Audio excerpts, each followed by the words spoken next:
গণতান্ত্রিকভাবে তারা আন্দোলন করেছিল, কিন্তু আইন শৃঙ্খলা বাহিনীকে হুকুম করে সরকার এই ছাত্রদের বুকে গুলি চালিয়ে শুধু ছাত্ররা নয়, ছাত্র, শিশু এবং জনতাকে নির্বিচারে হত্যা করেছে।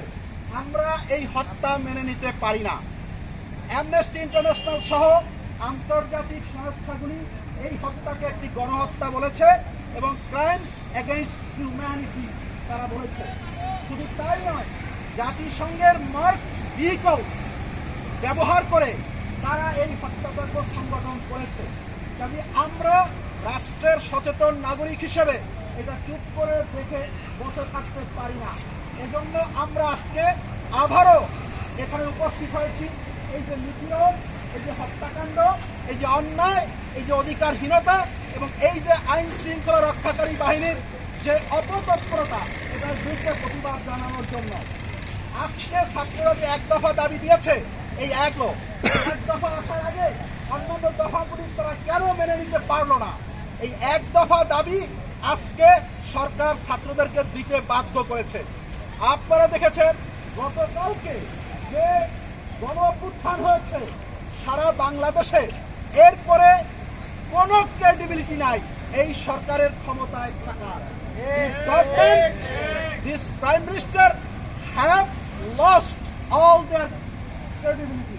কাজে তাদেরকে এখন উচিত হবে ফার্দার কোনো জেনোসাইড না করে, রক্তপাত না করে, আমি বিনয়ের সাথে বলবো, ক্ষমতা ত্যাগ করে আজকে নতুন বাংলাদেশ গঠন করার যে স্লোগান ছাত্ররা দিয়েছে, এই স্লোগানকে সম্মান করে আপনারা বিদায় হন, আর রক্তপাত করেন না।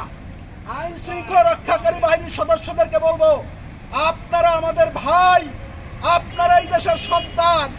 আমরা জানি যে আপনারা বলবেন যে আমরা উপরের আদেশ পালন করছি। আপনাদেরকে ভাই হিসেবে আমরা বলতে চাই, উপরের আদেশ আপনি পালন করুন, কিন্তু সংবিধান বলেছে যে সেই সব আদেশ কেবলমাত্র পালন করা যাবে যা অসাংবিধানিক নয়। সংবিধান বিরোধী, রাষ্ট্রের বিধিবিধান বিরোধী কোনো আদেশ পালন করা যাবে না। অতএব আপনাদেরকে আমি বিনয়ের সাথে বলবো, আপনারা আমাদের ভাই, আপনারা আমাদের বোন, আপনারা এই রাষ্ট্রের সন্তান। এই রাষ্ট্র প্রতিষ্ঠায় আপনাদের অবদান আছে। আমরা জানি 1971 সালে রাজারবাগে আপনারা রাইফেল নিয়ে বেরিয়ে পড়েছিলেন, আপনারা মুক্তিযুদ্ধ করেছেন। কাজে আজকের এই বাংলাদেশে আপনারা কোনো দলের পক্ষ নিয়েন না, আপনারা কোনো গোষ্ঠীর পক্ষ নিয়েন না।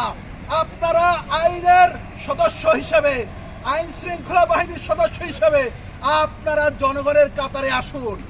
আর কোনো গুলি করবেন না, আর কোনো গুলি করবেন না। আমার একটা ছাত্রের গায়ে গুলি করবেন না, আমার একটা জনগণের গায়ে গুলি করবেন না।